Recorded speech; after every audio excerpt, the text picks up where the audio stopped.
izwi lomnikelo encwadini kaLuke 6. Luke 6.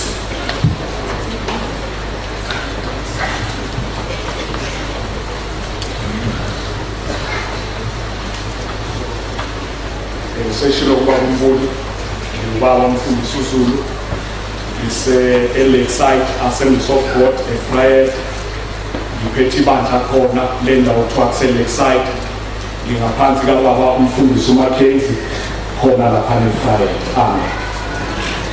uLuke 6 verse 38 uthi give uJesu lokhuluma uthi uJesu give not because there is a need, but because you have a need. Utu Jesu give not because there is a need, but because you have a need. Yingakho ethi give, and it shall be given unto you. Wena onesidingo sokuphiwa bese uyapha, akudingi kuze kube nesidingo ukuze uphe, kudingeka wena ube nesidingo ukuze uphe. Awuphi ngoba kunesidingo lapha opha khona, upha ngoba kunesidingo kuwe.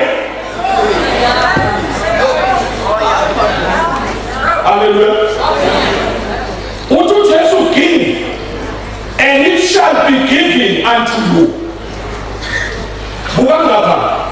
Leli verse lilona. uJesu ukhuluma kanye ngokupha. Akhulume kasikhombisa ngokwamukela. Yes. Yes. Usho nje one time uthi give. Kodwa akhulume kasikhombisa ngokuphiwa. Lift a give, and it shall be given unto you. Good measure, pressed down, shaken together, running over, shall men give to your bosom. The same measure that you use will be measured back to you. Iproblem yethu bashumayeli sishumayele kasikhombisa ngokupha kanye ngokwamukela. Ingakho abazalwane bengama-poor receivers. uJesu yena ukhulume kanye ngokupha, wakhuluma kasikhombisa ngokwamukela.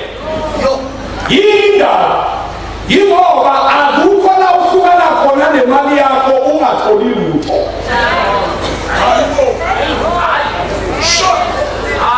Akukho la uhlukana khona nemali yakho ungatholi lutho. Kuya ngokuthi uhlukana nayo kuphi. Uma uke wahlukana nayo awangathola lutho, that is fraud. You must go to a nearest police station and open the fraud case. Ngoba i-fraud yila uhlukana nemali yakho ungatholi lutho. Yingakho noJesu ethi give, it shall be given. Sikhuzela abazalwane abazinkulunkulu i-fraudster abathi abafunela lutho uNkulunkulu. Then keep your money.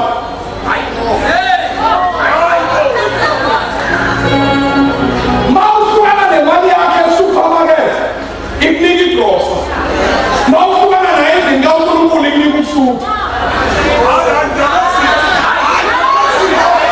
Niyazi ukuthi kunabantu abangasuthi athi noma evuke ekuseni ebusuku etoilet mayesuku usefrijini akasuthi. Fanele alethe imali endlini kaNkulunkulu.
iBhayibheli live 66 books, 39 books in the Old Testament, 27 books in the New Testament.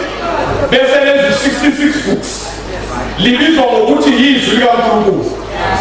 Live 1189 chapters, 800,000 words. Kuthiwa yizwi likaNkulunkulu. Lalela, awu 500 amavesi la akhuluma ngefaith, awu 500 akhuluma ngeprayer, kodwa awu 2000 akhuluma ngemali. Angezulela uJesu ngesikhathi emhlabeni wenza ama-parables awu 37. Kulo 37 parables 22 ikhuluma ngemali, lelo 15 esele ikhuluma ngesikhobo nangezulu. uJesu wakhuluma kakhulu ngemali ukwedlula izulu nesikhobo. Uyazi yilokho, yingoba kuthiwa u-90% wempilo yomuntu uphomelele emalini. Yingakho noJesu akhuluma ngayo kakhulu, ngoba u-90% wempilo yakho uphomelele emalini. Niyazi ukuthi umbalisi wey'ntombi ezilishumi wakhuluma ngemali, kuthiwa ezeyihlakaniphile za-investa kumoya wethu, zanikela.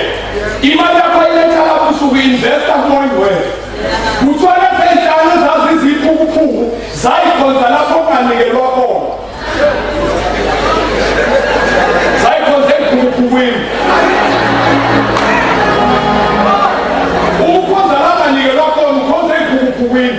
Niyaya ezulwini kodwa nizoba ziphukuphuku zasezulwini.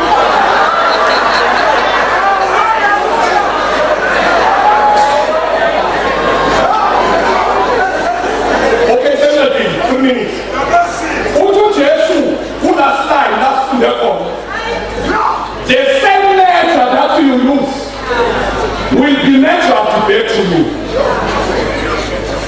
Kuthiwa kunendoda njalo yayipha uNkulunkulu nge-teaspoon. Njalo mayipha uNkulunkulu ithatha i-teaspoon imude, ithathe nge-teaspoon imude. Ngelinye ilanga yaba nesidingo sosayizi wefoshela. Yacela kuNkulunkulu, wathi uNkulunkulu letha le-teaspoon okuyisebenzisa. Yathi le ndoda, Nkosi incane i-teaspoon ngiyifoshela. Wathi uNkulunkulu, the measure that you use. Wena odekemayo ukuthi uNkulunkulu usisa kangakanani, usathana kangeni uwe noNkulunkulu kuphela. Hallelujah.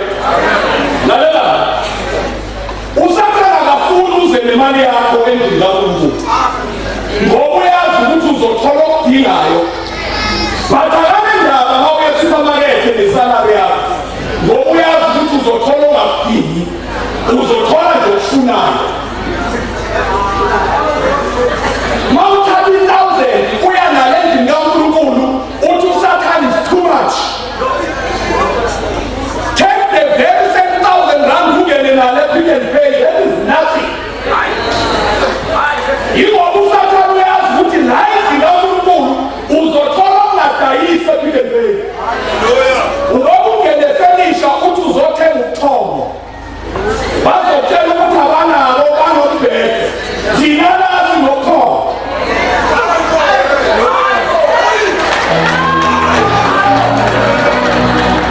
Thina la ungalala esitulweni uzuhone abantu bekwashile kwitokopindi kenkulu engaka.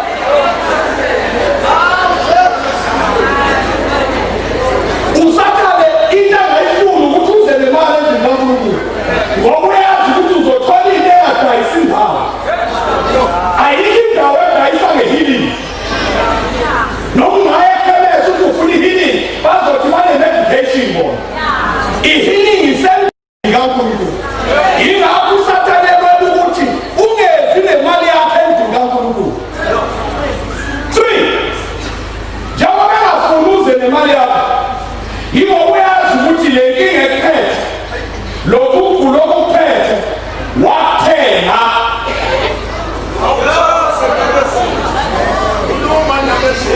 ngithi umguli ophethe abantu